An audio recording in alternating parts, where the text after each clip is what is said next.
Hello, everybody. Welcome to the next class seminar. This time the seminar has been cross-listed in two seminar series, our traditional interdisciplinary class seminars, and also at the website of Buckminster College, the seminar series that is called Pearl Divers.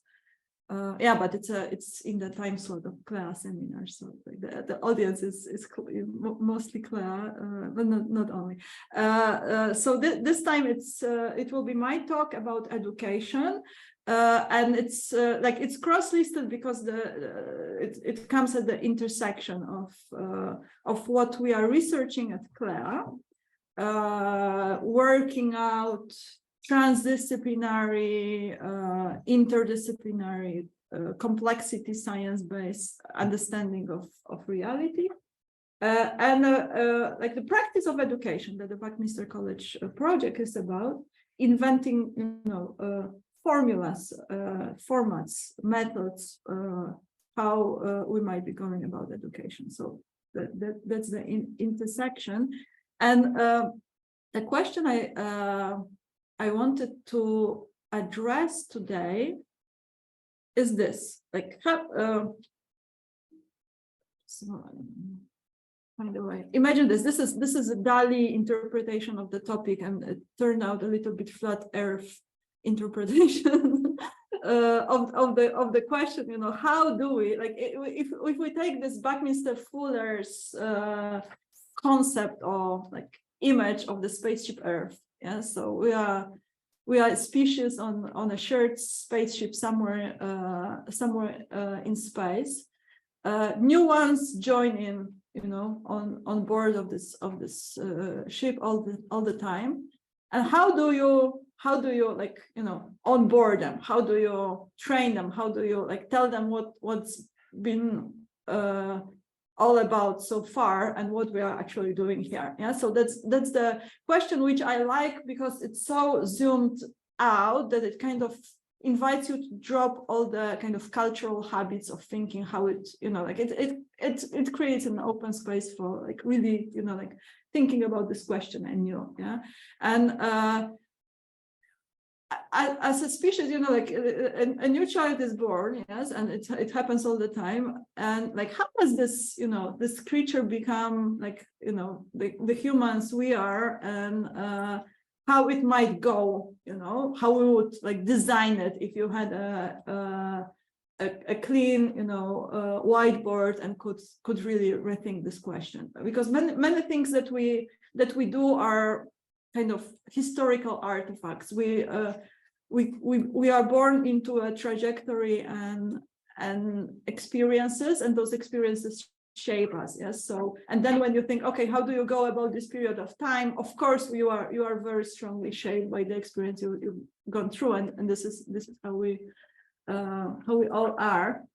So, kind of like reframing and stepping back and asking this question, like from the big picture perspective can be sometimes interesting to suspend a little bit of those habits, assumptions, and like cultural like certainties or obvious things, yes, that we will not question because we live in them. We live in a society, and if you think of a person being born to the world, they are incredible. Like like for me, the best experience that I always come back as a hallmark or illustration of how plastic and flexible and malleable human intelligence is something I highly recommend to you to watch if you haven't.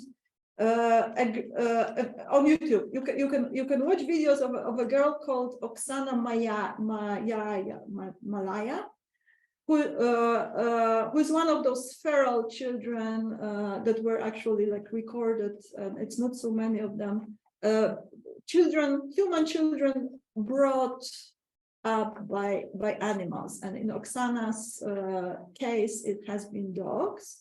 So it's, like, of course it's rare, yes, to be able to witness such a situation, but it's like, for me, like you can say it's horrible, and of course it is horrible to watch, but also strangely informative in terms of how actually flexible and plastic we are, because this girl is basically a dog on those videos. Yeah, so she's barking, she's on you know, like all four, walking, barking, moving like a dog. And she was then, you know, like rehabilitated and like re-socialized and so on and so on. And then you can watch her videos speaking, you know, already. She's Ukrainian, so she's you know, like speaking, you know, like giving her story and so on and so on. But this, like the impression of her barking, you know, to the camera, like for me, it's unforgettable as an image of how plastic we are. So we can be, you know, like we are born, we can be made into, yeah, whatever, yes, whatever species is bringing us up, so it's like pure, you know, like pure plasticity in that. Of course, like not pure because she's a mammal and so on, but not human in those videos. So the question, you know, like how do you and I understand that this is a question that like it's like it has a long history, and basically our civilization is hinged on the answers we give to it. But how do you bring you know, bring the nuance to the system? that's the question. And yeah, and we do have the like, let's call it the training trajectory in place. Yes. In our culture, in most cultures, it goes now in a similar vein. So many of those stages, like each of them has a very like rich and dense culture, and you know, like a long tradition, a lot of trial and error, you know, and all sorts of like processes, self-organization and other types of organization that like it came to be this way or another. And some of those stages have been seeing a lot of rapid innovation in like, let's say like last 3 decades or 5 decades. Others haven't that much. And each is obviously a rich field in itself that people work on those fields and so on. I'm interested in this question of like where and how, and this is the basic question I'm interested. When and how is a place for a human, like this training trajectory, to become like, let's call it a citizen or like a crew member of the spaceship Earth, understood as a global system. Yeah? And not in the sense of globalization, yes, but in the sense of the Earth. So and in the sense of being a species on the planet more, or like prior to being a member of a particular culture, particular society, particular caste, or whatever you are being socialized into. Yeah, is there a place? Should there be a place? Is it like, you know, an obvious underlying ongoing formation, or maybe there could be a point of focus for understanding yourself in those categories as primary categories. And as you saw in the abstract, if you have read the abstract, I do have a preference. So it's kind of like a talk with a thesis that I want to argue that I believe that there is such a period of time where it naturally fits in, like thinking more in like, you know, complexity terms and global terms, and you know, like all and everything, big picture, like what are we, like existential, and also like very individual, because like if you frame in, like if you go to the largest questions and larger pictures, it becomes also very like personal and existential. Yes, so there are like two ends of this polarity present simultaneously. Yes? So like I'll come back to this. So I believe, and I want to argue that that there is a period of time where meeting reality on this existential and largest possible question terms fits in almost naturally in the kind of like biological human development, and this is like my suggestion is that it is prior to become like conventionally an adult, meaning it's adolescence and the traditional period of like so-called coming of age. And why? Here you have like this this traditional way of the conventional IQ measurements, which when they differentiate which components of intelligence are so-called fluid intelligence and which kind of intelligence is crystallized intelligence, and how those where the peak of each is in the average life span of a human being. And you see like and now to like first maybe to explain which is which. Here you have a short explanation of what is fluid and what is crystallized the measurement of intelligence. The fluid one is basically one that is not that strongly dependent on cultural formation and experience. So it's more like a feature of being I would say like an organism in general. So it's not culture dependent. In like movement in space, you know, like rotations in spatial rotations, all sorts of operations of forms. And another one is knowledge dependent and language dependent, and so on and so on. So in the research of IQ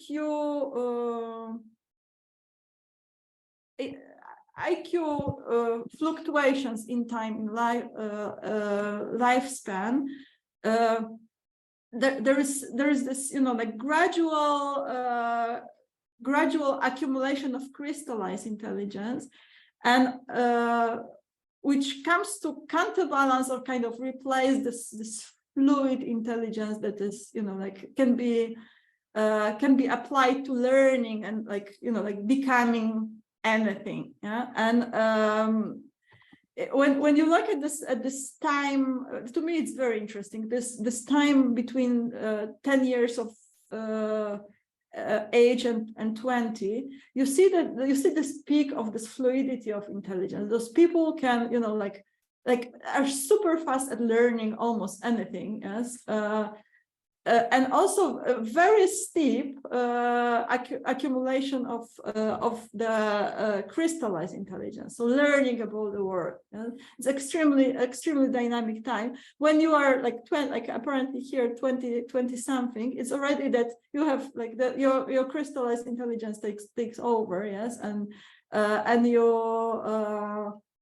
you become formed in a sense. Yes, it's like it's already about something more and more and more. Okay, it's like a kind of narrative interpretation of this diagram, of course. Yes, but if then you know, like we do have the situation of each individual coming, you know, to join, you know, the life trajectory in a particular culture, in particular time, in particular social milieu. Yes, so this formation, this cultural formation, the local formation is always very strong. Yes, so the question where larger picture, a larger perspective could come in, it needs to be kind of added to this. Yes, because in each locality you have a lot of formation already. So to me it seems that this, you know, like this very deliberate addition of the experience of meeting the whole, yes, and meeting reality a little bit kind of modified, or a little bit kind of curated than the one that naturally falls into place in the particular society where you are. Seems this, like this very, very, sponge-like situation of adolescence feels like a natural fit. And like I have spent, I don't know, I would say already like hundreds of hours now in the last few years. We have been working with adolescents at Buckminster College, doing all sorts of like Saturday, classes, vacation classes. Also now in the evenings there are classes online, and I'm fascinated how okay, it's a gifted kids programs, yes, how incredibly fast they are in this, like you can see this fluid intelligence, like it's like it feels like AI sometimes, like you don't kind of like a joke, yes, but you don't even finish the question, yes, and they have already like answers, and they have Googled the answers, they have recalculated, they have plotted it on a graph, and they have like, okay, what next, yes. But simultaneously, I think the comparison with AI is also similar in that sense that Francis was just last week speaking in a class about the problem with AI. It's symbol grounding, yes. So this like grounding in the experience, that this like experience of the things that we are speaking about is like a little like lacking, yes. So we can be speaking about whatever, and they are able to like do all those logical operation on whatever strings of like symbols we are speaking about, and for me it's coming in a very interesting kind of comparison situation, because the previous few years, 2-3 years, I've spent working with adults at the School of Thinking. Yeah, so like this is a very strong experience. I had this like groups of like very bright adults, and then groups of very bright kids between like 11 and basically 17. Yeah, this is the graph. Like it's really it. Like I usually don't like graphs like this, but this is an illustration of the difference in experience. It is, yes, and they have asked, like like if you ask kind of like a puzzle like combinatorial question, the kids are faster than those they are faster, they're kind of like more clever, yes, they are like like it flows, it's like this fluidity is very apparent in experience, yeah? But they don't really like they don't really care about what we are speaking about. Everything is those forms, and this also very nicely comes to illustrate the situation they are like busy with at schools, that they're discussing all sorts of things, yes, and the groundedness of those things, like experiential ground of the things that they are discussing in schools, is kind of kind of floating somewhere in there, yeah. So you can be speaking about cell, you can be metabolism, you can be speaking about history, you can be speaking about whatever, and everything is like somewhere like hanging or flying in those descriptions. So that's my perception of that I wanted to share from that, like in class, like in interaction of the difference that I see, and then like I don't know how important you feel that is, because sometimes it can feel that there's no problem at all, and people learn, and like school curricula are so full of everything, and like all is good, and you can have this experience, and then you like next person sitting next to you will have an experience that like people are molded, people are kind of trained to be like this or that, and they never get out of those forms, and like it's simultaneously those experiences are present next to another. So and I very much like this quote by Ursula Le Guin, who's like pointing, and many people are pointing to this this period of becoming an adult where like there are opportunities to become one or another, and she writes, change is freedom, change is life. So speaking about this experience of like what you can be experiencing as you're meeting with reality at this point, which will provide you with the experience of like this crystallization experience of reality, yeah? When you are still fluid and everything is possible. It is always easier not to think for oneself. Yeah. Find a nice, safe hierarchy and settle in. Don't make changes. Don't risk disapproval. Don't upset your syndics. It's always easiest to let yourself be governed. There is a point around age 20, she writes, when you have to choose whether to be like everybody else the rest of your life, or to make a virtue of your peculiarities. Those who build walls are their own prisoners. I'm going to go fulfill my proper function in the social organism. I'm going to go and build walls. So she is speaking about this, you know, like, I don't know how, like, you know, like how close it is to your perception. You know, that there are possibilities, yes, and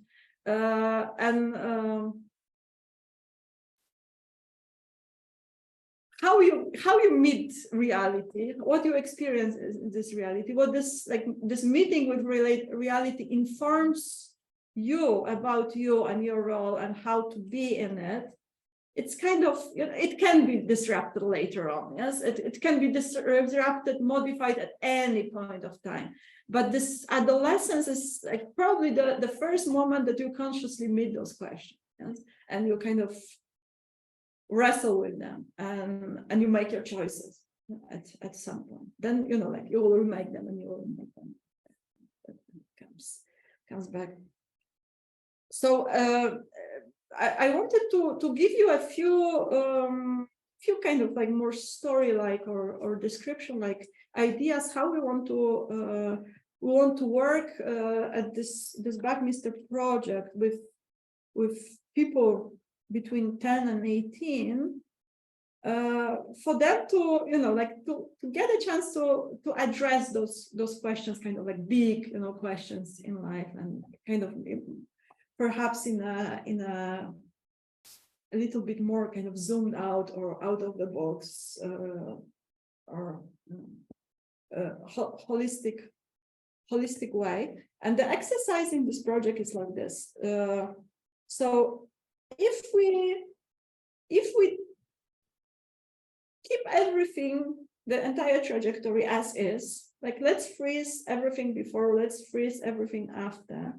But we get, you know, you get like a sponge on the whiteboard, or like blackboard, and okay, like whatever here is already designed, we take it out and redraw it this trajectory. How would you go about it? How would you redraw the experience of like onboarding on the earth, rather than like going through classes the conventional way we have? So how would you reinvent those 6 years? Let's say it's 6 years, yes, for the proper orientation on the planet to kind of take root and make people feel you know, they have an idea how to go about their life as an individual, you know, human being on planet Earth.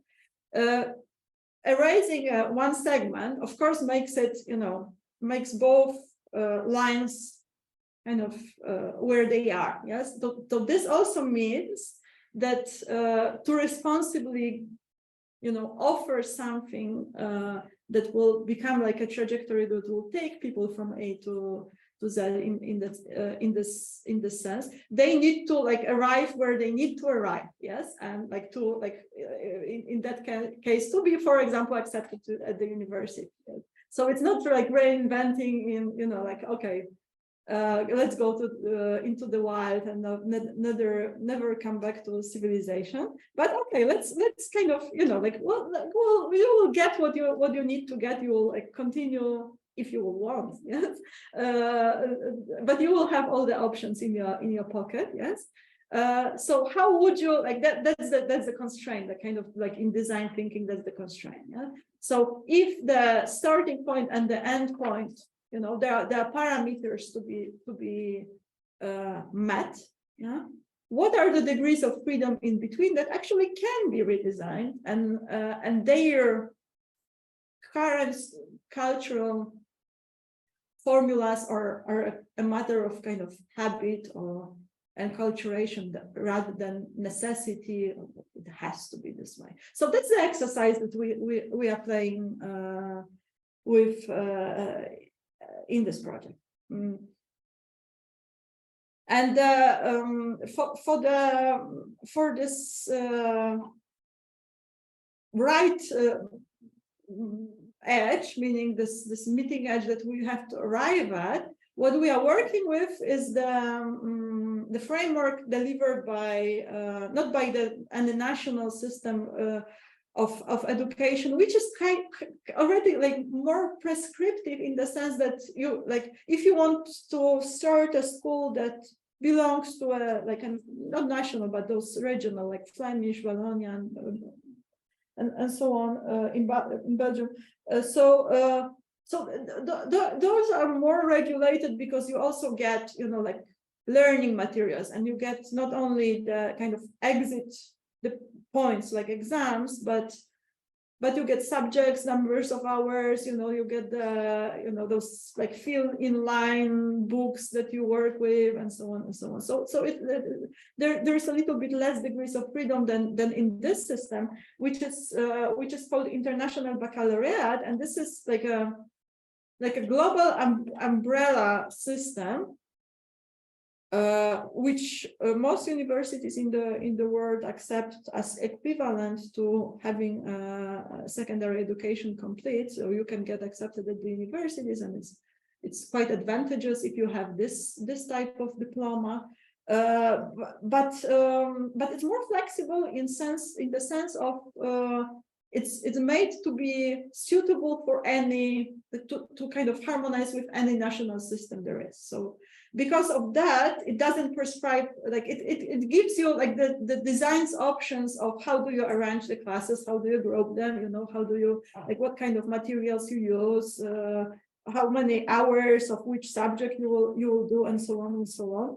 To the degree, of course, there is a whole authorization process, and there's a lot of things to adhere to in their framework, but it's not a curriculum, it's a curriculum framework, and that's the difference.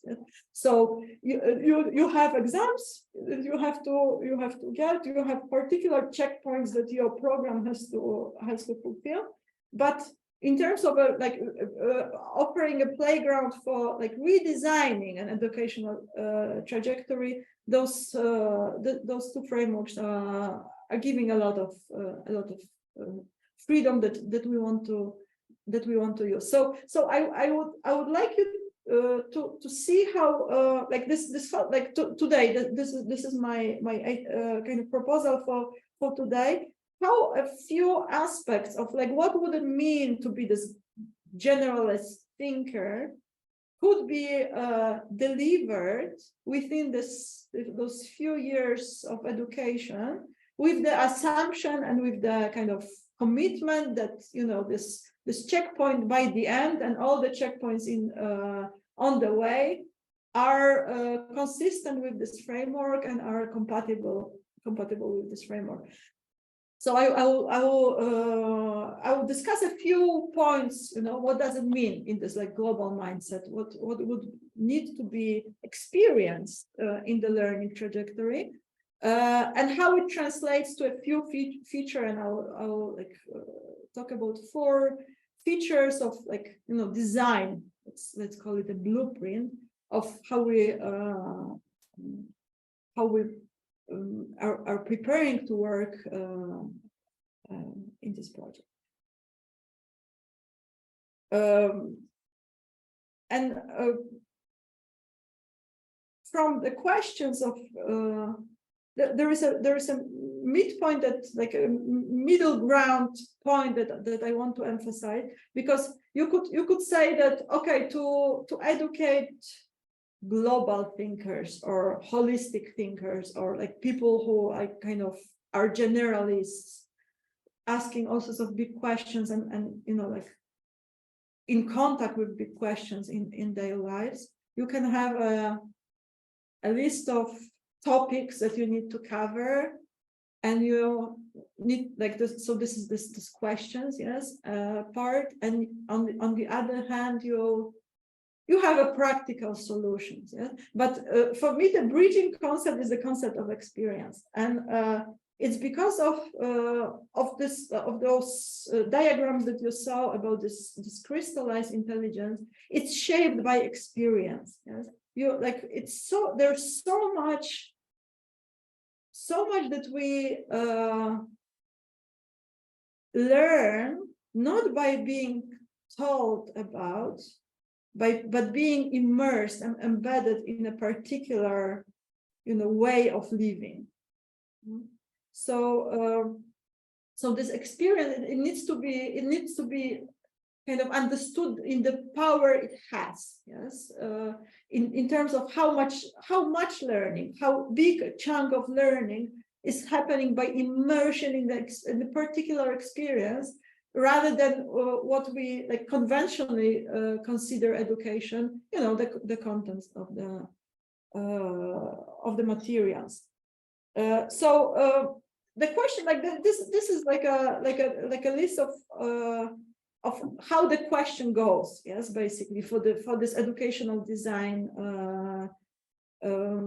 that we are working on, yes. So the question is, okay, how do we approach the contents? And actually, the contents is the like most regulated part of like an educational trajectory, and not only regulated by the framework, but kind of, you know, like also like not really questionable. There's so much that we want, like kind of like civilizational pillars, that if you consider somebody well educated, you like just simply want them to know, yes. And it's like so assuming that the contents is like, you know, like most of the contents we know that they need to learn this and this and this and this and this. Yeah?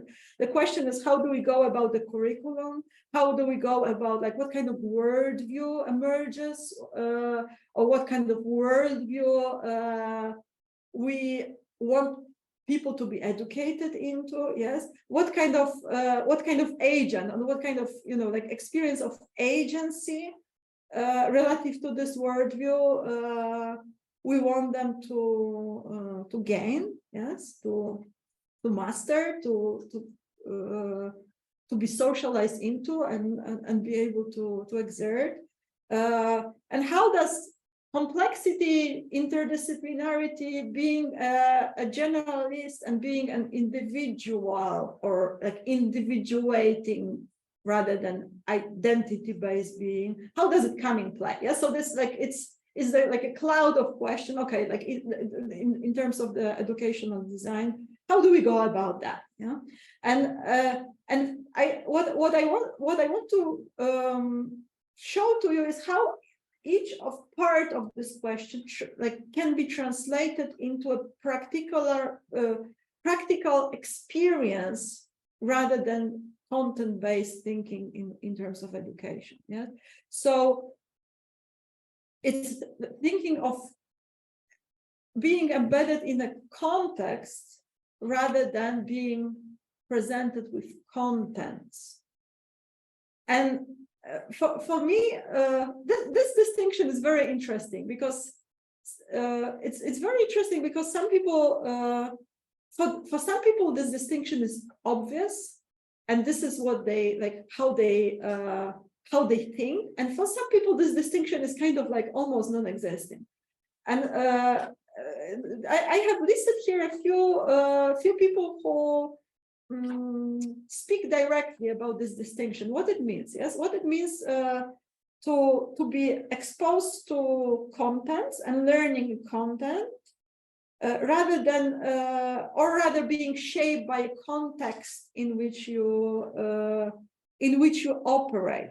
And this is like in terms, like in my understanding, in thinking about education, this is fundamental, this distinction, and understanding this is fundamental. And first on this list is McLuhan. This famous phrase that the medium is the message.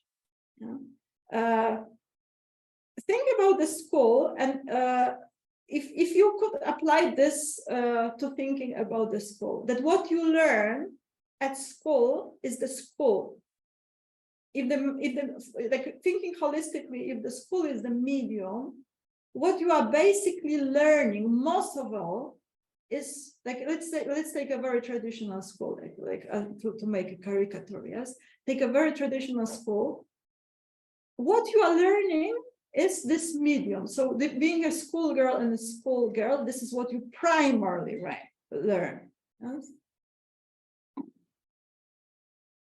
Because this is what you are drilled at in every day. Yes, whatever the content flows through it, but what you are habituated into is to be in a particular situation and to play the situation well. Yeah, and this situation has everything that comes in as a content. It has a context of that. And what is this context? Yes, the context is that and you can unpack any situation in any school and understand what is the context. Like, for example, there can be a context that by the end you have a very difficult exam that you will either pass or not. Yes, if you will pass, you will gain and you will have this trajectory in life. If you don't pass, you have this trajectory in life. This is what you learn about the world and the structure of the world. Yes? Another thing that you learn is that, knowledge comes from somewhere, needs to be kind of retained in you, will be checked in those particular ways. There are people who bring it, there are people to kind of consume it. Whatever school you have very innovative schools and very, experiential and so on, and very traditional and very, well working or badly working, but each brings in a context, and this context in this medium is the message. Understanding is the thing people learn. They learn to be students, and they learn to play this game well. It usually comes this distinction in this phrasing that there is a difference between representation and presentation. What we are speaking about is, and what is happening. Yeah. So and this is something I listed three people. Karin, sorry, I made a mistake. Karin, who was speaking about this distinction in the talk that is on YouTube. It's called A Perspective on Transdisciplinarity. Ezekiel Di Paolo and his team in the book Linguistic Bodies, they also very nicely explain the distinction between representation and presentation. And also Ian McGilchrist in a few books of his, here is a short text which is called Ways of Attending. Yeah? So we are speaking about something, and meanwhile things are happening. Yes, and we could be like, I could be teaching about democracy in a very authoritarian way, or I could be teaching about authoritarianism in a very democratic way. Yeah? And what you learn, if I'm teaching you in a democratic way about authoritarianism, are you learning this or that more?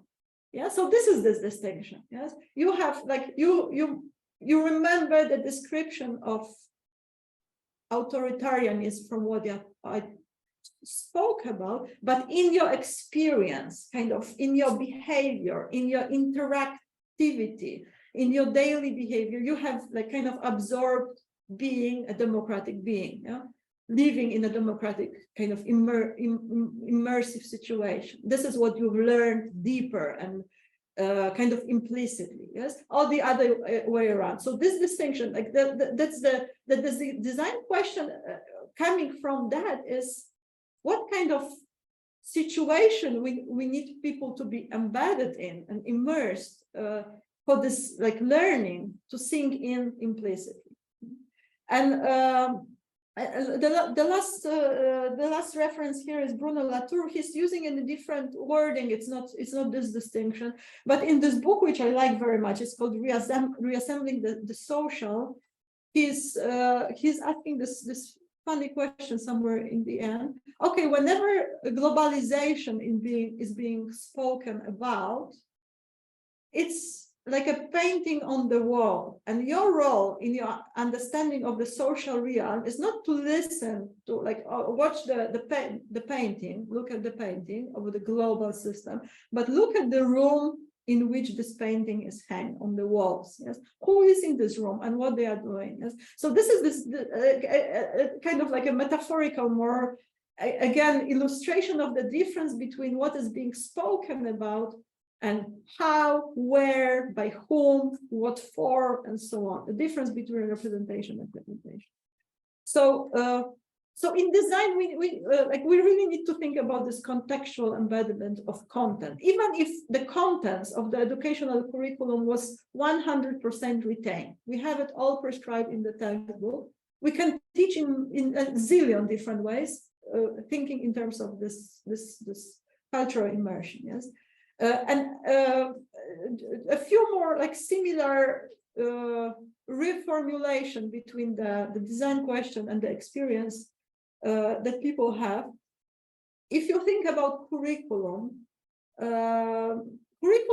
know, the meaning of the word is, okay, what do people like run through? Yes, so it's like this Latin meaning curere. So like what is that trajectory or kind of landscape that they are like walking around? Yes, it often is kind of like the meaning of the word curriculum that is retained is the okay, the list of topics or okay, this maths, this number of hours, you know, physics, this number of hours, or like those learning objectives which are like represented only on those on the list of topics, so that this like reformulated very experientially is a question like what kind of like movement and through what territory we want those people in the learning trajectory to go through. Yeah, what kind of moves.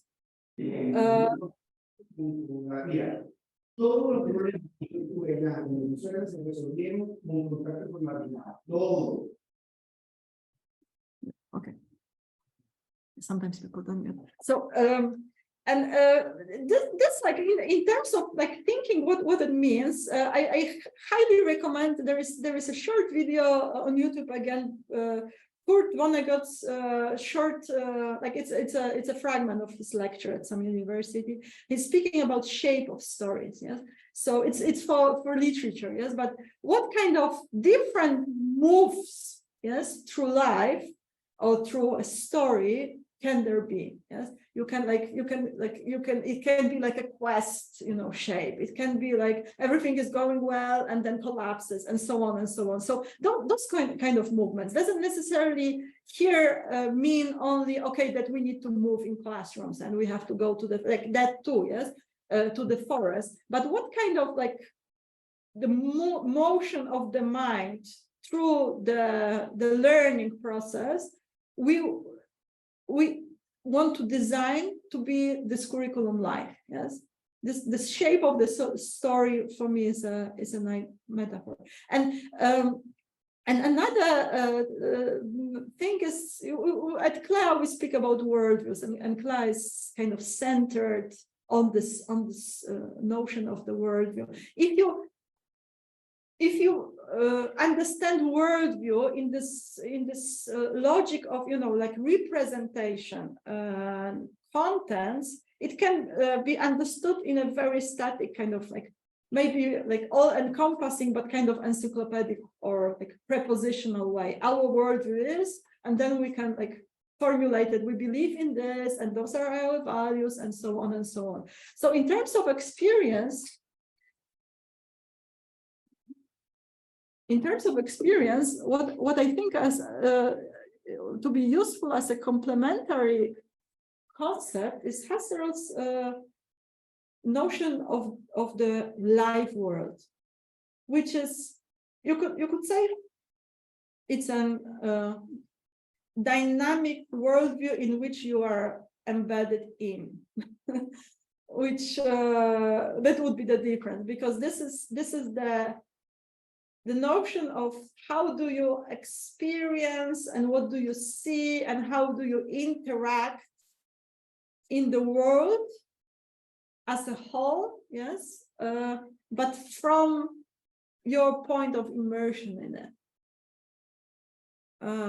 And this is like, if you speak experientially about the worldview, this is what you are actually kind of, dealing with. Yes, it's like, and then the question is like, okay, so what like it's not really like what worldview in descriptive way, but what life world we want people to be immersed in. So those three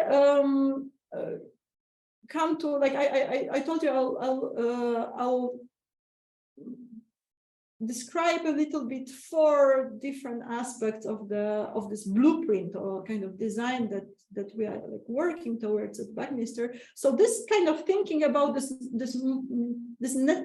importance and the need for like thinking in those immersive categories more than representationalist.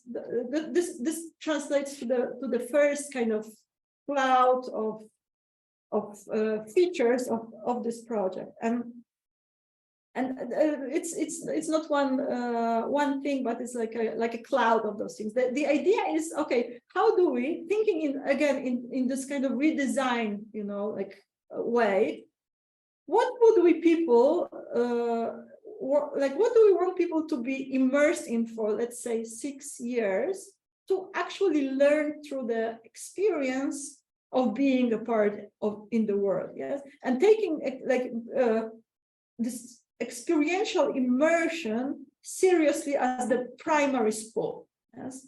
Whatever we'll be speaking about, what they will be casted as, in the reality they will be casted in, the interactivity of this reality, If you could like kind of translate it in terms of the computer game, like what is the world, like what kind of characters, how do they interact, what cannot happen, and so on.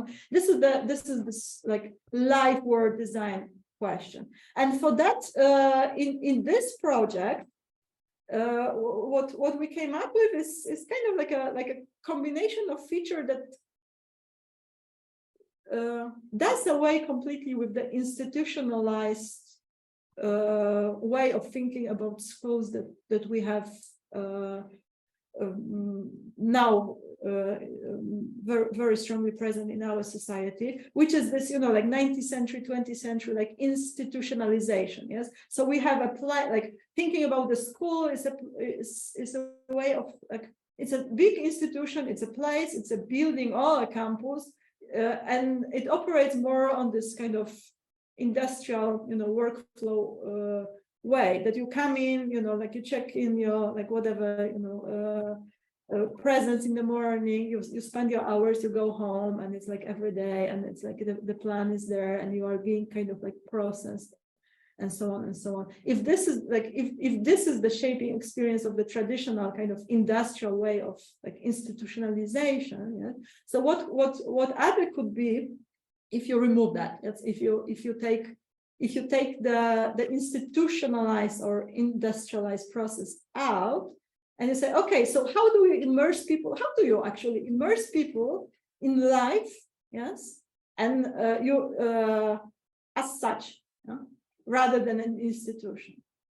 And life as such, as an institution, it seems that, like there is an aspect of kind of like sitting in your own cage or nest, yes, or home or village. This is like, like this is where life is. And the other edge of the spectrum is that we go, to explore, yes, and then like I'm bringing this image of this, hunter-gatherer or nomadic tribe. So like you are either like, like in your cave or in your place, or you go somewhere and you explore. So this seems like a kind of like primordial modes of meeting reality. And this, in this design, translates to the idea that what if the school, what we consider a school, is a process of learning that happens in those two locations and in between them, yes?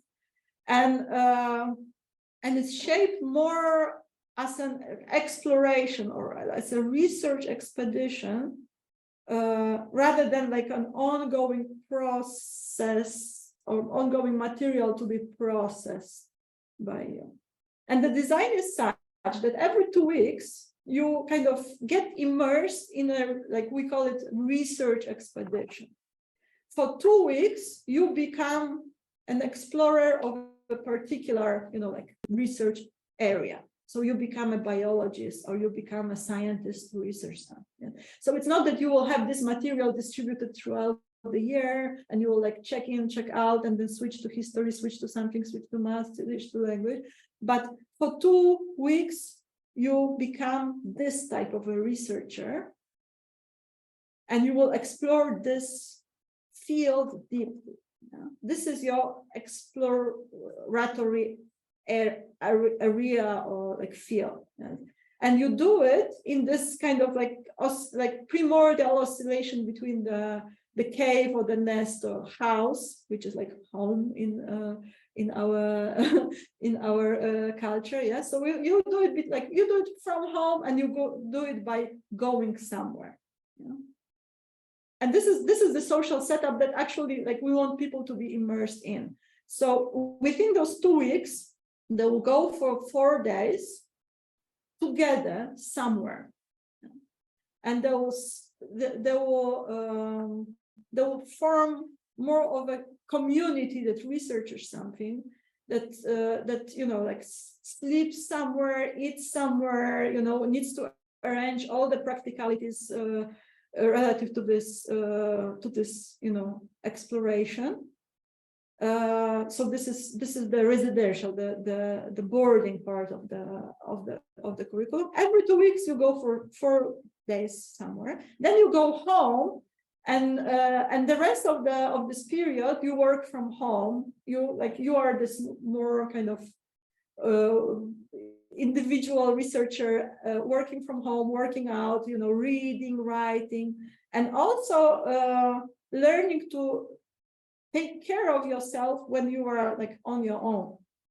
Of course, this is like not that you are like working individually, because this is a remote education. There is a remote part of online education, but guiding you through like organizing yourself as an individual and actually developing all sorts of like life routines that allow you to like the famous sit alone in the room and not get crazy. Yeah? So how do you take care of yourself? How do you make lunch for yourself? How do you make a daily routine? Do you exercise? How do you plan? Do you do this and then this, do this, do this? That you are self-regulated, that you are productive, that you are creative, that you have as much social interaction as you need. And you are intrinsically kind of self-governing, rather than being regulated by an institution. And this part of the question, it was made so powerfully apparent by the period of COVID confinement, that people are just going crazy out of not being really able to self-regulate and take care of themselves, not being orchestrated by an external, organizing agent, like an organization, institution that operates their life. Yes, they check in and it goes like, if you are if you plan for yourself the day, yes, can you do it? So that's the another aspect of it. So instead of like coming and going, we go for an exploration for a few days. We are immersing this in this project for a longer time, condensed time, more hours during each day, and then we also learn to kind of work individually and be be immersed in reality as such. Yes, so it's like, you know, like you are alone at home. Yeah? It's you and your task. It's also an aspect of the experience which is important. And the expedition, the research expedition is something I'm very interested in. You know, how, like, what kind of images or what kind of, like, exactly shapes of the stories we have when we are thinking about tasks or projects or what we are busy with. And schools usually oscillate between the two, and this is the most typical. You either have a so-called material, you know, material to cover. Yeah, so you have like this, like you have this individual, you know, learners, and the material goes in, is processed, remembers, go out. So it's like, it's really the imagery to it is very much like this industrial assembly line. Yes, the thing, like, either learners are on the assembly line and being like processed by the curriculum, or you can switch it, you know, the learner is standing and the material is going. Either way, it's like continuous processing of the material. And another culture or another imagery which is very strong contemporary is working through projects. Yes? And projects are very mobile, yes, are very agile. But they are extremely goal oriented. Yes? So, like, this is the definition of the project. You know what you are supposed to do up front. You know what you are supposed to want, and now go and do it. Yes. So I'm trying to develop a way of thinking about the educational situation within those 2 weeks that is neither this nor this. And for that, this concept of open-ended intelligence that comes from Weaver's book, and basically the notion of an expedition, which is like open-ended and exploratory rather than goal-oriented and project-like, but still mobile. This is the image. Yes. So those 2 weeks of learning, the way of like framing it and thinking about it, and this live world to be experienced, is we are thinking about it in this way, you know. So you have a research project, but it's not like, it doesn't have a very particular like objectives in the end. The objectives are kind of on the way. Yes. So your aim is to understand, to explore, to experience. Yes. And this kind of open-endedness of the aims is different than the traditional project way, like project goal-oriented way of thinking. To go on, or would anybody want to ask anything?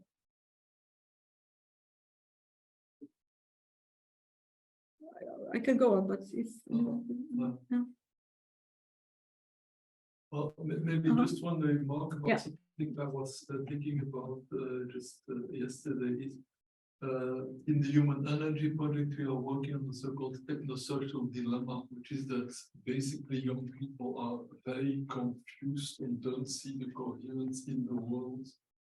And the solution proposed in the Human Energy Project is to develop this kind of a new worldview that you call the third story. But then I thought there is another aspect, which is that what you call the life world, is that children nowadays have typically much less experience of the real life. They are spending their whole day on smartphones interacting virtually, while in the old days they would have gone to a camp somewhere in the woods where they would have had to cook their own food, and they might have had some fights among each other, and they would have gotten stung by bees or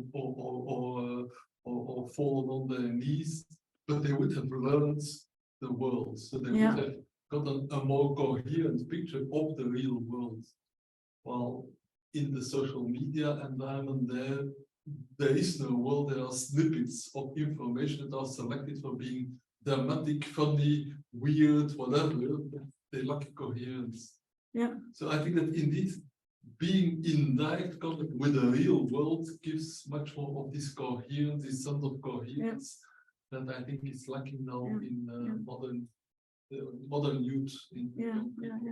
And you see, like I have a sense that that the word they are like the word they are immersed in is coherent, but it's kind of fixed in a particular way, yes? So those snippets can be changing. You can be learning about whatever, but the situation in which you are, yes, the framing, this exactly in this experiential sense is the same, yeah? It's the same, but it's so limited that if you go out in the real world, yes, you're lost. yes, and they feel anxious about everything. Yeah.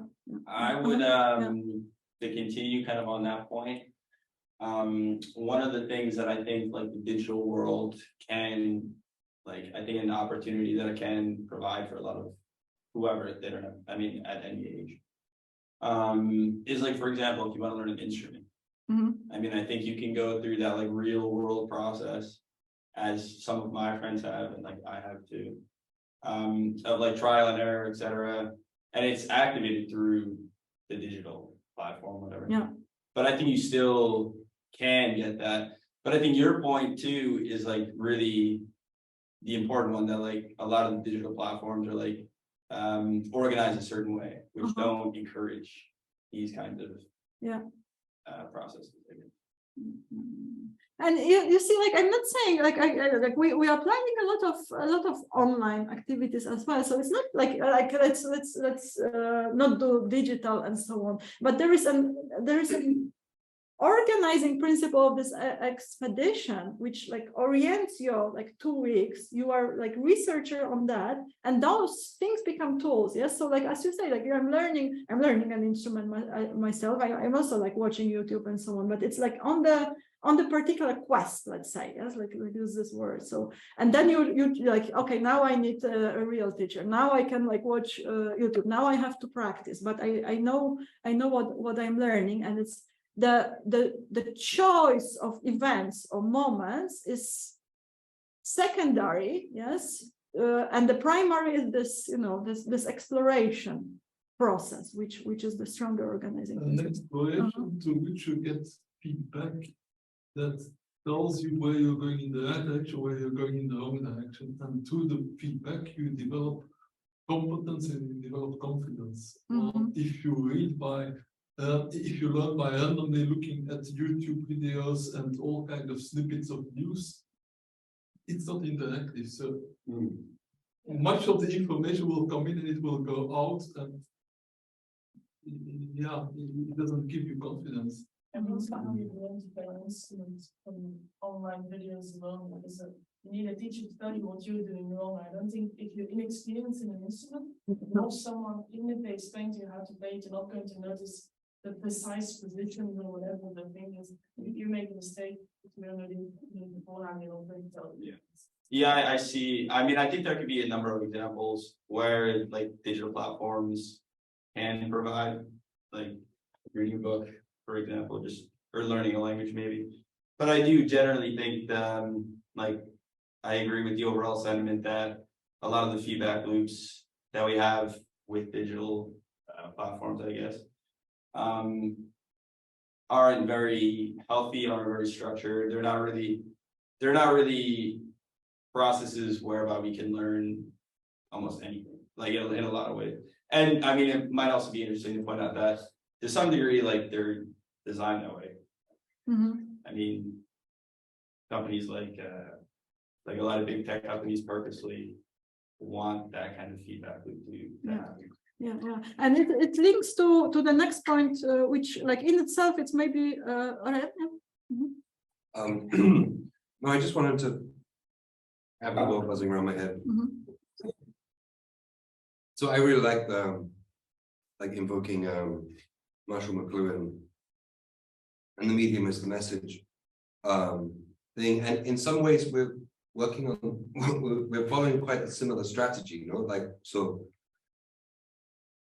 In our approach here with the art science and in the algorithmic theater and so on, say we want to learn about self-organization, we don't make the content self-organizational, we can, but it's more about making the context self-organization, right? So in that sense, we create a self-organizing symposium that then so happens to be about self-organization. So there's this switching from the medium to the message, or from the content to the background, or in some cases, making the content and the background the same, so then you get this form and content start to merge and multiply, right? Yes, yes, yes. So there's a clear methodology there somehow.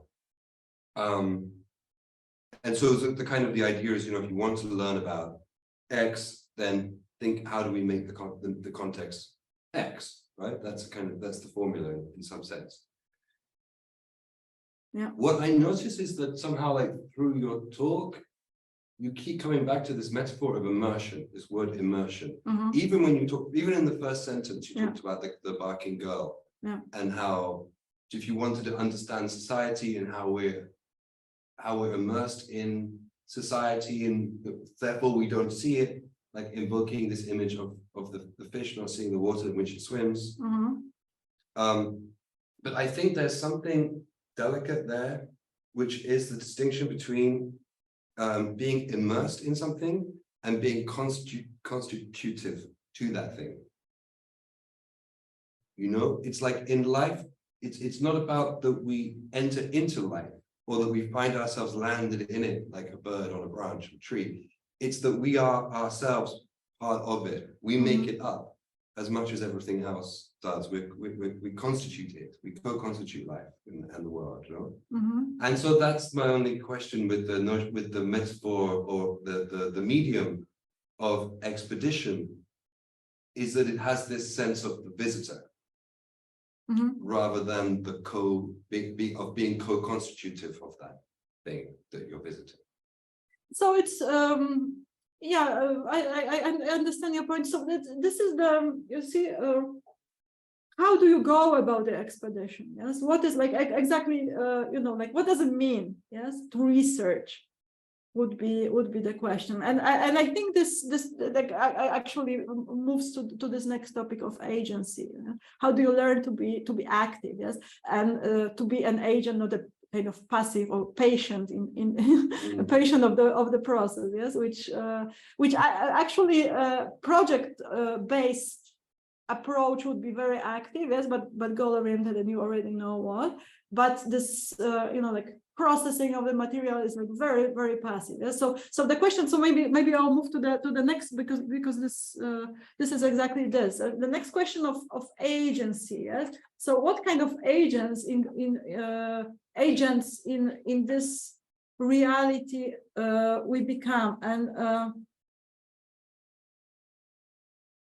and in terms of experience, I think if you want actually for this immersion to be interactive, yes, or co-creative, and for people to live a few years of really experiencing being agents in the situation that they are in, because this will shape them.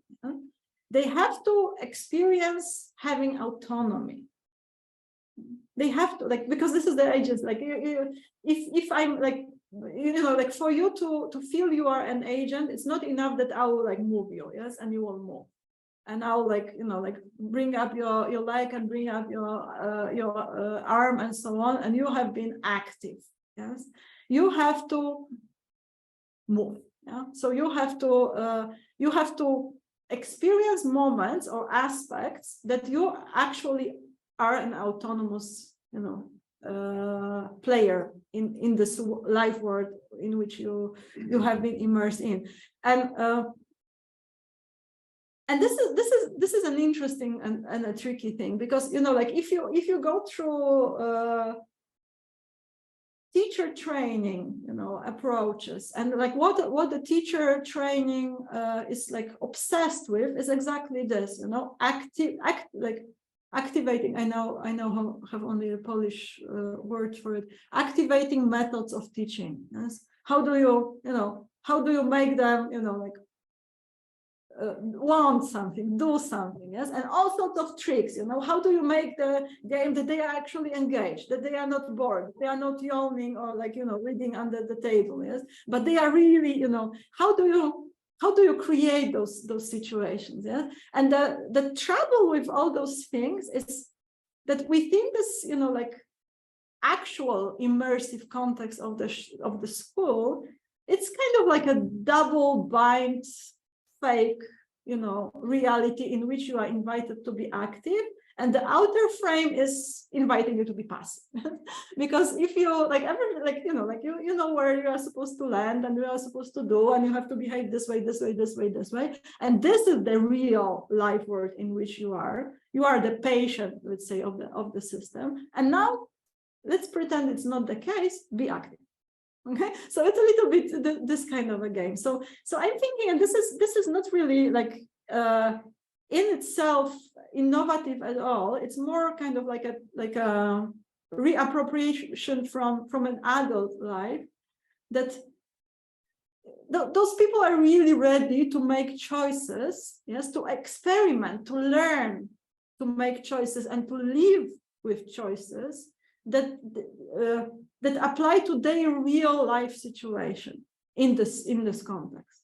And what I mean by this is this very simple tool of, like choosing it's very simple as a solution, it's like really ridiculously simple, that you choose your classes and you choose your trajectory, and you have a, like a set of prerequisites and requirements, and you kind of like strategize about your learning trajectory. You choose, I go now for this, and I go now for this, and this one I will skip and I will take as an exam, and this one I will dive in and spend 2 more weeks on. This kind of agency. But there is a danger, because in students at university, they are more autonomous now, and that leads to more procrastination and avoidance. So. Yeah, but okay, yeah, that's a good point. Yes, but what is the solution? Yes, take the autonomy back, remove the autonomy because they are procrastinating, or actually use this as an actual live world interaction topic to learn. Yes, how do you, steer your productivity? How do you make your choices? And this is the real life learning that everybody, to be autonomous, have to go through, and usually goes through alone, in pain for decades of procrastinating and doing all sorts of ridiculous things, on themselves. So if the actual learning is how you are moving in the world, yes, productively, creatively, interestingly, the primary world in which they are moving is this learning territory, right? And we can learn about making choices, considering the consequences, troubleshooting with consequences that were unwanted, learning to organize yourself, plan your day, revisit, adjust your habits and so on. But you have to put the focus really on that, on your relationship with the territory in which you are moving, which is here courses, yes, which is here requirements, which is here, assignments, and so on and so on. One of the, if I could just interrupt real quick, one of the things that I think is so important for that is just a class size. I mean, just in terms of this discussion, it's so much more. There have been a few classes where I've had maybe 8 or 9 people. There was this one English class in particular, and it was interesting to go to, and I wanted to go to it, and I didn't mind reading because there was some kind of energy going on. But there's been so many classes, especially my undergrad that I went to, where you just sink into a swarm of 200 students, and it's you kind of can get by without even going to class really. Yeah.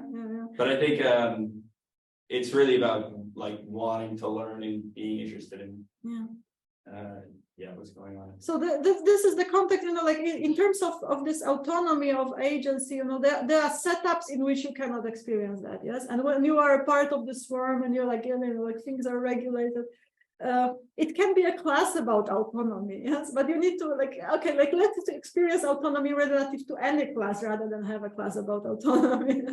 that would be the point here, yes. So for that, and here this cloud in the blueprint is synchronous, accelerating, diving in, because accelerating doesn't necessarily have to be skipping ahead. It can be actually diving in, meaning that I I learn more about it. It takes me more time than assume, but it's because I want to go deeper. Yeah? So this acceleration is not necessarily a good word for this kind of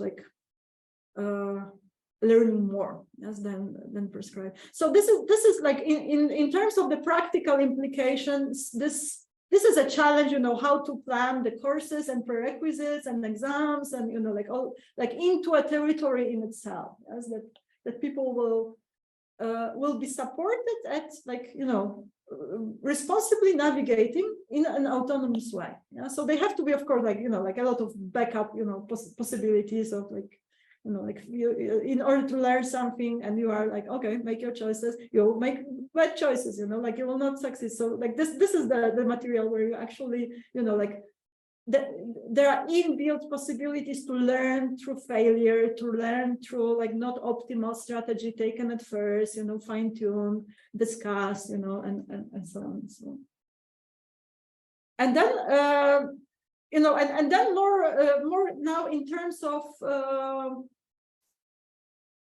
okay, what are the qualities of this life world if we are speaking in terms of this interdisciplinary, complex way of understanding the world as a whole in the generalist sense? Yes. So if the question, okay, that's the question. That's I think the question mark is an appropriate description of the experience. If you are supposed to experience the complexity of the world, what is it that you need to experience? What is it that you need to be immersed in? And if the description was different, the previous version of the complexity thinking was system thinking. Yes. So if you wanted to, if you framed it in terms of, okay, we want to educate global systems thinkers, the experience would be probably seeing the complex whole. Yes, you step back, you see it all, biosphere changing into this, into that, also yeah, that's those full of feedback loops, big picture images that put everything in a big context. That would be probably the experience of seeing, or even the experience of tracing the feedback loops. But if we add complexity to that, and the iconic image for the difference between systems thinking and complexity thinking, one of the iconic images is those swarms or flocks or schools of fish and so on. Yeah, and there is something interesting in it that kind of is not often highlighted or pointed out about it, the implication for the experience. Yes, that if you think about those birds and the description, what does it mean for a system to be complex? You get the description that each bird is following a few simple rules, who is on my right, who is on my left, where, what kind of velocity, how to adjust. This is this thinking. This illustration of what does it mean to see reality in terms of complex systems. But the implication for the experience is that this bird has no clue what it is participating in. So it seems to me that experientially getting kind of used and fine with the fact that things are unknown, unseen, unpredictable, invisible, acting or emerging or seen from the other angle but not from here, is inbuilt as an implication of thinking in terms of complex systems. The bird doesn't see the pattern. And if you apply this to people, yes, to human being a part of the complex system, it has to understand and accept that it doesn't know all the non-linear, or whatever, yeah, or what is happening on different scales, what is emerging, what is the pattern in which it all operates. There is such a huge component of the unknown inbuilt and implied by the way of by the framework of complexity thinking, that without that, it would not be possible, this complexity.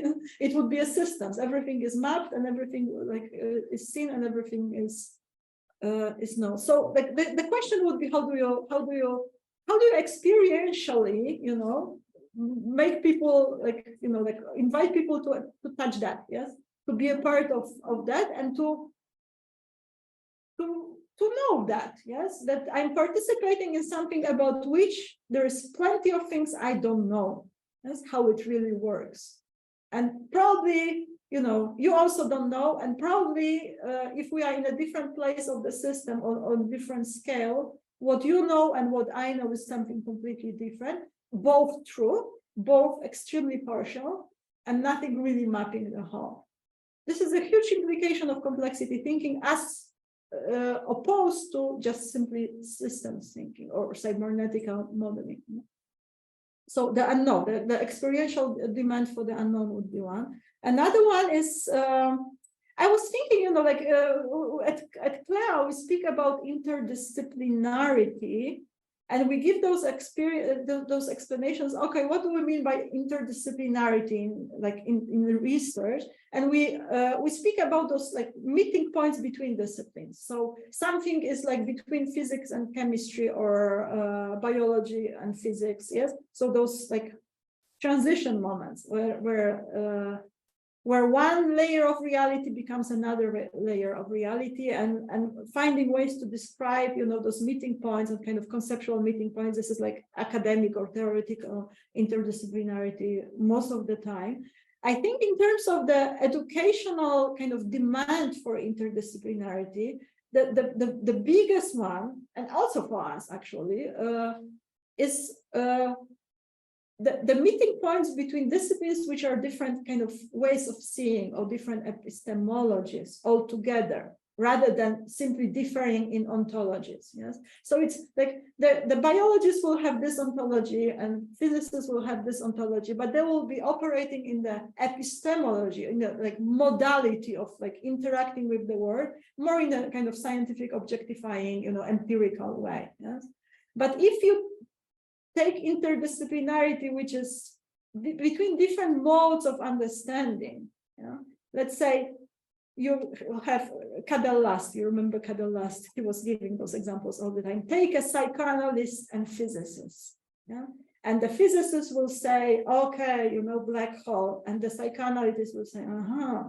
I know I understand where your fantasy goes. This kind of, you know, I'm making a big caricature, but this kind of like different ways of like really understanding everything, which reframes the other. This would be the intermodal implication on interdisciplinarity.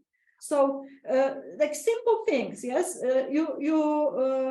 you take the Galileo trial, yes, and you understand what is being said on the scientific grounds, but you also look at it on the societal side, yes, historical side, how, like, you know, paradigmatic, how difficult it is to change the way of thinking side, and for example, psychological side of daring individually to like have your voice and state the truth that you see. Yeah, so something like that would be like this kind of interdisciplinarity, which is extremely needed, yes, as a shaping experience in terms of like learning how to be in the world, yes, that we can be speaking about something and simultaneously that speaking about something is a social situation, which has its own social dynamics, which also has a psychological implication, which are individual for me, and also, for example, have economical implications, and actually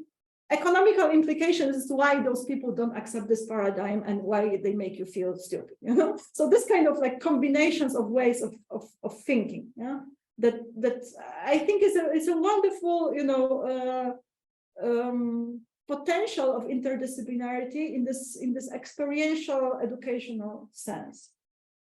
It's a little, is it like, I think we're resonating with what you're saying. I think it's a little bit like somehow when we talk about interdisciplinarity, it's like we search for, in a certain sense, we search for something which is in common between the different disciplines through which we can describe both. right? Yeah. So we search for a common language for both disciplines, or else, which is much worse, which often happens, we try to translate one discipline into the other. Yeah. And somehow one dominates the other, or one occupies the other, and we call that interdisciplinarity. So you're trying to find like something in common between both. Whereas here, the point isn't to try to find something in common between both disciplines, both modalities, but actually to be able to hold both modalities in mind at once or at different times. And actually the strangeness of each modality, or the difference of each modality, is exactly its strength. Yes. Because now you have these very different tools with which to engage with the world. Yes. And you don't know what their value is going to be in Yeah. the future, but you, yeah. So that's about like this kind of interdisciplinarity is about ability of holding simultaneously perspective that render each other, like in a complex way, yes. And then it becomes, it becomes more difficult, yes. It becomes also like we just spoke over coffee about polyphony, so it's kind of like I don't know, Modalities. Modality, like ways of looking simultaneously, yes. And then you learn to like kind of trace in your observation and your register those processes on different levels, yes, happening. That you participate in a social dynamics, yes, about scientific discovery, and like you kind of see both happening, yes, and you are knowledgeable about like being able to be skillful at both levels, yes, simultaneously.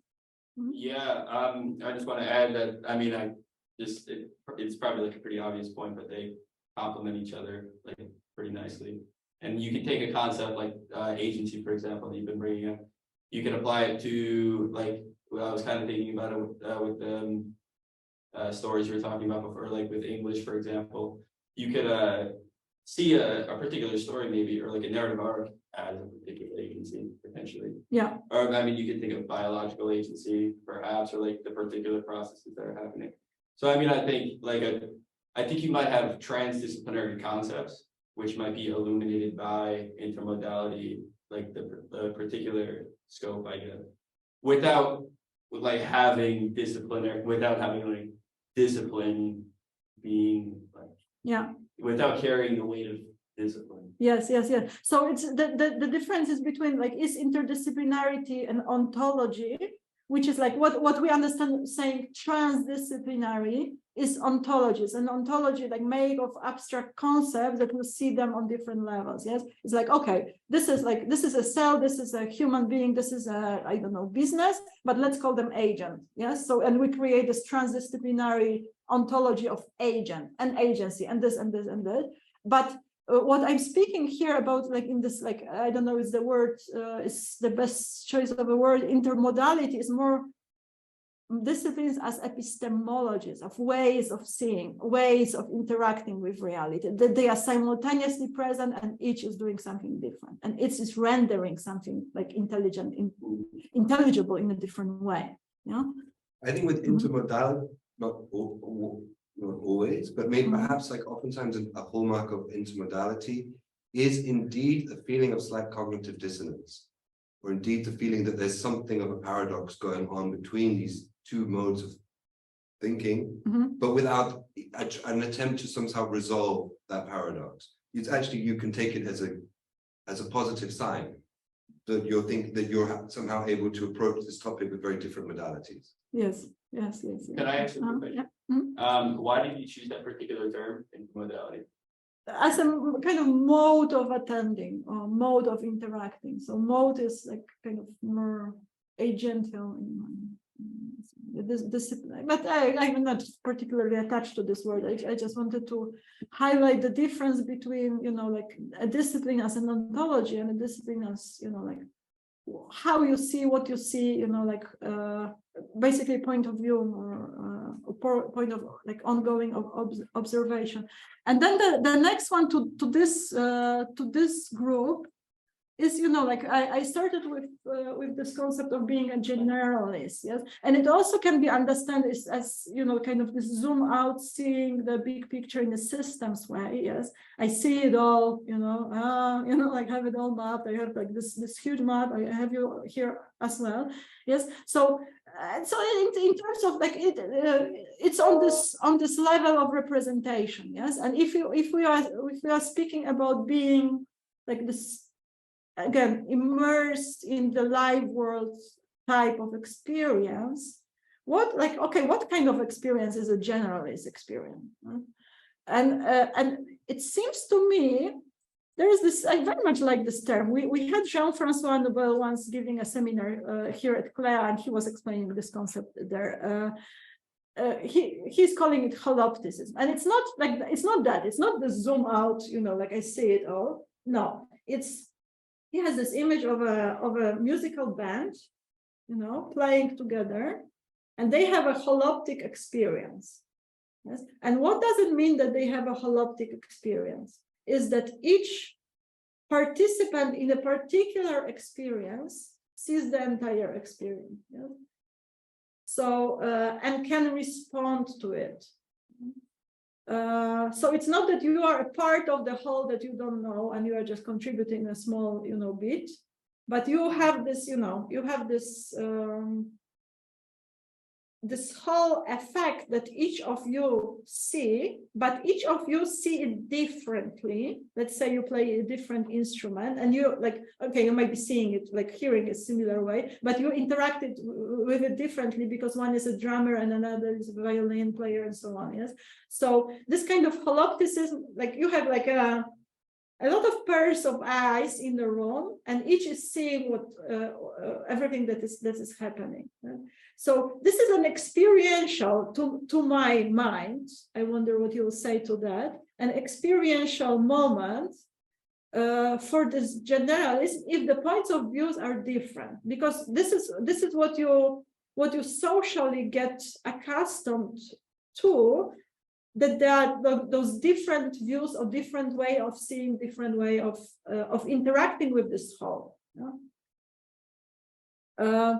Which in terms of, and this is one of my favorite aspects of the project, as you know, like of this Buckminster project, as I want it to be. And this is actually something that people that follow the school of thinking have actually experienced. I'm not sure if like they are very aware of it. It's a deliberate choice of bringing more teachers to one room. It's like as simple as that. Different teachers, differently oriented, differently specialized, having interaction with one another in front together with the students. Okay. Why? Because this is what you say, that those views become kind of interacting forces themselves. Yeah? So which the teachers would talk themselves as well. Yeah. So at the School of Thinking, the very basic design that like I think it makes a lot of a difference is that you have people coming in with particular modules to teach. Okay, and you have one instructor which is present all the time.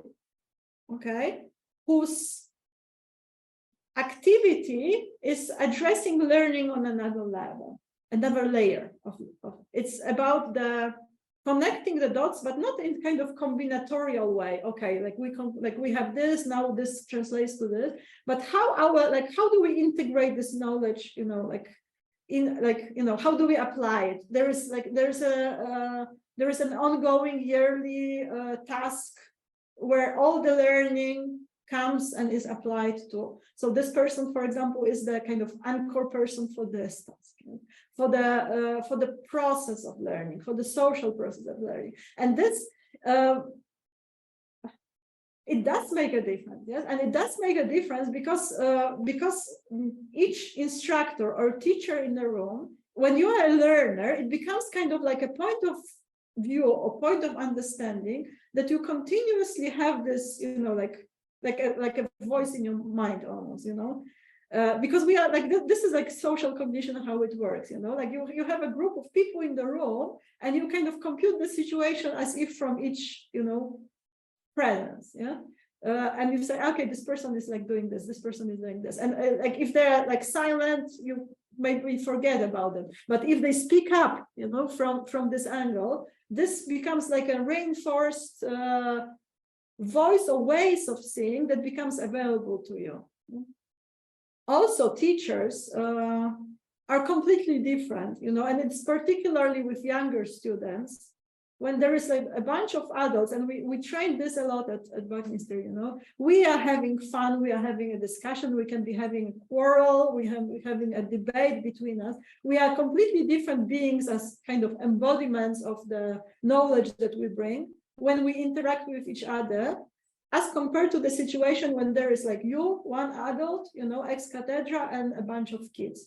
You're completely different. Yes, you're like you're different than an animal completely. Yes. Also, what you say is rendered very interestingly problematic because a person will disagree with you, will point out something different, and you say, I didn't know. Here comes this experience of unknowing. Yes, that each voice, it can be particularly, you know, skilled at solving one angle and making it like, you know, showing something very intelligible, like coherent, explained, and so on. If that was the only voice in the room, you are just passively absorbing, okay, this is the way to understand the world. But bring three of them together, yeah, make one sociologist, another one physicist, and another one the psychoanalyst of kind of that gets interesting, yes, because they disagree, yes, they kind of point each other's shortcomings, how's it called, the thing that you don't know, blind spots, yes, and so on, yes. So, and then you learn this intermodality. You are kind of like exactly in this immersive way, yes. You kind of like, they sink in not as views, but as ways of interacting. And then they become your faculties, your intellectual faculties, because after a while of listening to them, you know what this one will say, and you know what this one will respond, yes? And you have learned a way of being as being a particular type of knowledge in the world, yes, or knowing agent in the world, from absorbing or experiencing, witnessing their interaction and taking your stance, you know, siding with this one, you know, being smashed by an argument of another one. This agreement here is like very, very, you know, useful, yes?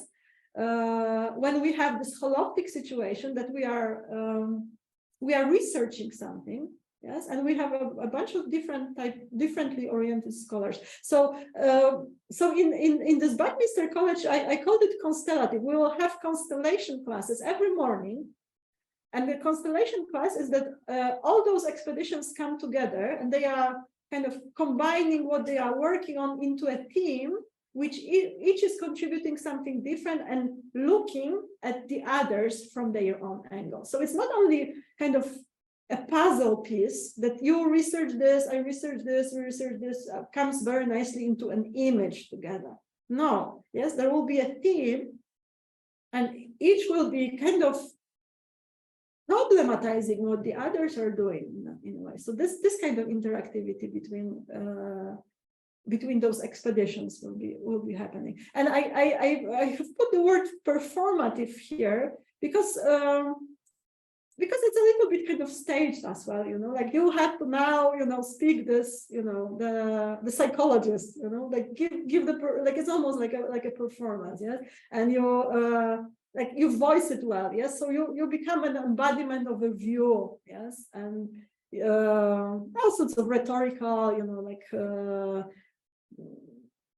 character development, you know, activities on the teacher side are needed to become you know, like an interesting, colorful voice that is different than the others, and to be able to do it, yes, and to be able to do it such that it's not dismissible as wrong, yes, it's just different, but it's it brings something that is not visible from other angles. So that's the idea, you know? And the interactions, the presence in this shared space, in these expeditions of differently specialized people doing their thing relative to each other design for that. And the last one, which kind of follows from that, yes, the learning here or the challenge here is, like how in this reality, which is like shared reality, you become an individual and you become, like as valuable, as interesting and strong and like irreducible individual as possible. Because if you take the learning process relative to this, like onboarding on spaceship Earth, yes, you are not being produced into a mold, like formed into a mold to become this and this and this, which are always in aggregates, this clan, this clan, this clan, this clan, and this is the identity in sociological sense, identity based formation. Yes, you take this hat, yes, and you become this like social identity. But it's you and the world, and the question is, okay, what am I in this world? What I can individually do. So again, like what you are supposed to experience, yes, in real life school situation, in like daily classes, to go through this process, to learn to go through this process, to become this individual. Yeah, and it seems that interestingly, to become more self or differentiated or different and unique, what you need to experience is others who are like that. I mean, not like that, are similar, but each so different. So you need to experience and encounter different otherness. Yes, like something. Oh, great. Which becomes like it's already modeled in those staged or not staged discussions between like those teachers and so on. So each is like fiercely different, yes, and powerfully unique, and you like it's kind of this experience of meeting such people sinks in. Yeah, so that would be the experiential like way of developing that. And for that we have like a bunch of descriptions of the project, which are like intended to be not just demographic or cultural description, but learning tools. Yes, so if the school is international, but in a sense of more intercultural than just simply expat school, it's not about homogenized like bubble. It's about that each is different. Each like like people coming from different countries, they're speaking different languages, they have different cultures, different personalities. Yes, and the process of like the learning process is also about that. Yes, about seeing that, being able to interact with that, voice that, like take a stance, take a different stance, understand that they are like not reducible to each other, and they can both be intelligent and strong and kind of respect each other. That would be the experience that actually invites or makes individuation and not identity formation, but individuation possible. I put here interintelligent, meaning that by the way, I kind of invented word again, but what I meant is that let's learn to like this is what I have been doing with in an online class yesterday and the day before with a bunch of 11 years old girls who were recruited to go to become a team for Mars colonization mission. And they were asked to kind of invent what is it that they need to learn, for this mission to be successful. And they had a whole list of things they need to learn. And we were debating, okay, are we going to do terraforming, but it will take a few generations, or just colonization with a nice dome. So this kind of, like learning trajectory for that. But then we recruited to this team an artificial intelligence kind of played by ChatGPT. And instead of 3 girls, it will be 3 girls and the chat. Yeah. And the question was restated. Okay, what now? What now do you need to learn? do you still need to learn those things that you said, or maybe something different? And that's the open. So this is what I meant by interintelligent. Like we have the different different intelligences, like working together. Yeah. And if we are working together, maybe each of us can this individuation can be already a little bit, different, differently understood. Yes. Because immediately this question reframes what is it that they actually do need to learn. Yes. for such an mission and the value would be divergence of those beautifully different individuals that each is kind of irreplaceable and very, very, very much needed, because it's like just because of exactly not because of the similarity, but because of the difference that they bring. Nobody brings such a difference. So that's the kind of a lot of different words describing all that. Yes. So the way of thinking and the way of planning how to go about this reimagined and reinvented educational trajectory. That said, there are classes, there are subjects, there are exams, it has to be, it has to give you the diploma. So it's more about, how to invent the experience and the culture and the events, the structure, the values, and also the language of speaking about what is happening as a way of understanding what is happening and what we want to be happening. So, okay, so that was awesome. We have still a few minutes for the discussion, and I see that there is also people online. So, whoever would want to ask or comment from the Zoom room or from the room, Francis. Well, let me play a little bit the devil's advocate.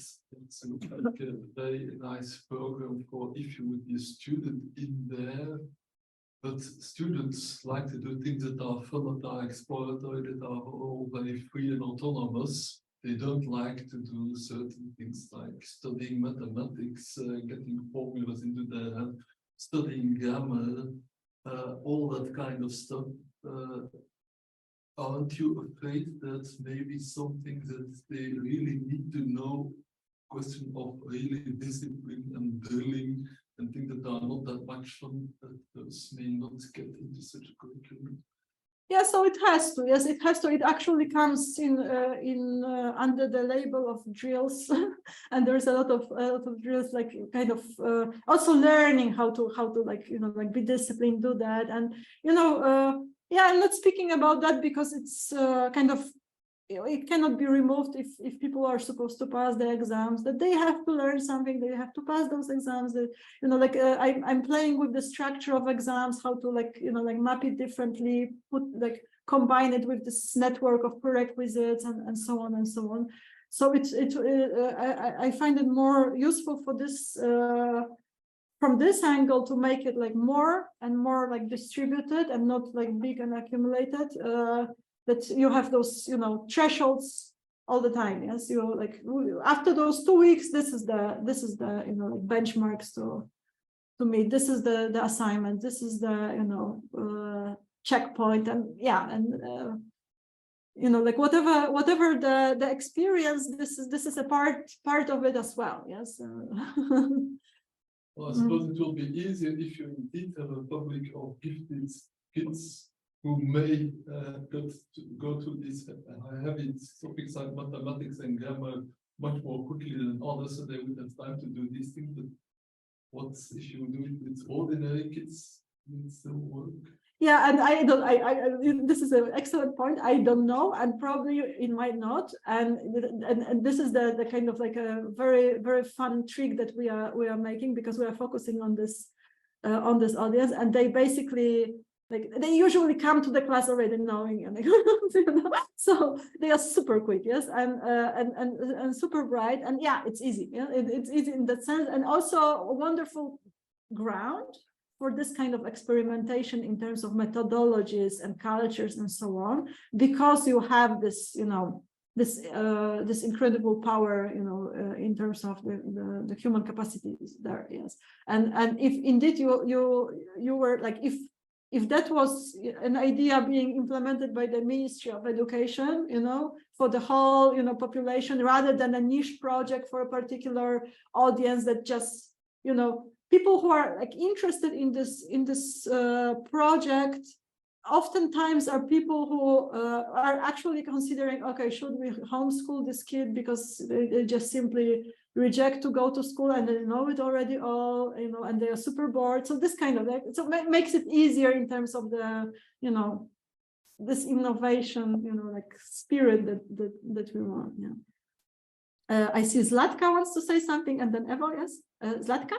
Yeah, I wanted to first to say that I find your talk quite interesting, and I have a question, but you don't have to answer it if you consider it too personal. If I was in your place researching things like that, I would be very strongly tempted to kind of experiment on my own child, or at least observing how those things would work. So I just wanted to ask you, have you been tempted, and have you been observing or experimenting with your son, and what are the experience compared to when you experiment and work with children that are not yours? Yeah, very nice question. So if when I was starting, it was very much, it was already 3 years ago, it was very much about my son, who was then 9. And it was like all, you know, like all my initial ideas were, okay, what I want him to experience that's in the education. Yes.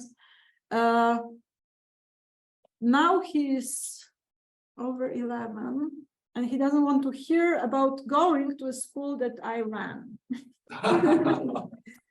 Because he doesn't like, it's not cool, you know, it's embarrassing to like to be seen too close to your mother. And I don't know, maybe it will pass, you know, but like it's really like he's very much into like kind of actually, you know, like becoming an autonomous being, which like it's psychologically is mostly relative to your parents. So it's like you know, like it should have been, you know, earlier in the primary or the secondary now. But we will see about it. But in terms of what kind of like, yeah, like, you know, like of course using him as an inspiration, what kind of, you know, things actually do work for him, particularly if they were done by another adult, you know, being not his parents. And there is a lot of experimentation with, you know, like current participants that we've had already for 3 years. So all sorts of, you know, experiences. People are like those young people are very, very different. Yes, and so it's not one model that that I see. There's a kind of like a huge spectrum of different behaviors, different, you know, aptitudes and so on. Yeah, but it's he has been an inspiration, and probably like at least by like what he's saying now, it will remain as an inspiration, not as an actual customer of the project. Thank you. Because for me, actually, we had the experience of Nia being formally homeschooled for a year. So to me, it was a real problem. I struggled with that because I did not want the role of a parent to interfere with the role of a teacher. I have something intrinsically against that, because I think that those roles should be kind of separate. And that has always been my problem when I was researching the possibility of homeschooling. Because there you have mixtures that I'm not sure I like, and I'm not sure are necessarily good and favorable for the development of the child. I think it's not for nothing that in the olden days, when rich people generally were educating their children, they were hiring governesses and people like that, and they were not doing it themselves, apart from partially maybe. So I find that a little bit of a tricky Yes, and it's exactly this, and interestingly, it's like very strongly obvious to him, you know, even more strongly than to me. Then it is like, you know, like you are supposed to go to the world and to others, yes, not like when they are like 7, 8, you know, like 6, it's not yet there, yes. So it's like actually the idea of like being taught by the parent is attractive, but later, not really. Thank you. Kind of related portion, or like I have several questions. Like one is about like this autonomy thing versus having this curriculum and all this content you have to give. That's how do you avoid it to really being fake, or because like you can say that the students can shape their own path and make their own things, but at the end they have to learn all these things. So often you will kind of shape them to follow the path you want them to follow or something. Yeah, it's a very good question. I think you have to be very clear and honest about what is in your range of freedom and choices and what isn't. Yeah? And the fakeness comes from kind of concealment of one as another. Yes, it also comes, you know, like when you have so-called self-organized groups that do have a leader, you know, it's the same thing. Yes, so it's like, okay, yeah. We are as if self-organizing, but you know, like, well, like the outcome will be this, you know, and this fakeness is felt also in the classroom. Yes, so you want to activate, but you have an agenda. Yes, so actually turning the non-negotiables into more like an infrastructural, like, you know, objects. Actually, not hiding the exams, not hiding the, you know, like. Prerequisites, benchmarks, and so on, but making them super visible as almost as, you know, like as furniture. You know, this like shows you where your autonomy is. Yes, because you can move around the furniture. Yes, but the furniture is there. You know? So yeah. Anyone else? In what way does this differ from other alternative schooling systems like Steiner or Montessori also, who also have somewhat similar philosophies? Yeah, so each is different kind of in the narrative, yes, and but in general, both Montessori and Steiner and Sofronet are much more kind of aware of this experiential dimension of learning and understanding that this milieu is where learning happens. So each is a different kind of design of what kind of environment you are supposed to be immersed in. I think that the biggest difference is this research angle. I would say that Montessori, you know, like the Montessori method was really developed for very young children, and they were about the interactivity with the physical world, physical objects, you know, putting, you know, wooden blocks one on another, and, you know, like being able, like, instead of being a passive, you know, like sitting in the row, being able to walk like in between those materials and pick what you want, and so on. So I would say, like, if we operationalize learning in terms of those research expeditions, it's like it is the same idea, but the material is different. Yeah?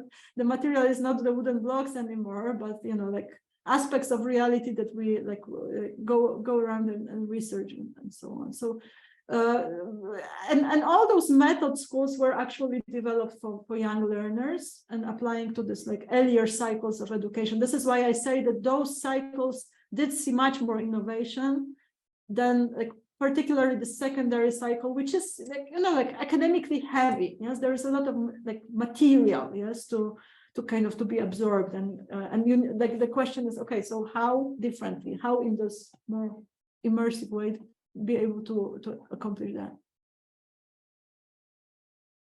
Nothing? Oh no, I'm okay. I actually have a meeting at 4, so I have to. Okay. So is it 4? Yeah, it's at 4:04. So let's close. Yeah. Okay. So thank you, everyone. Thank you. So we're closing the session and see you next week. Yes, there is a seminar next week. Thanks. Bye bye.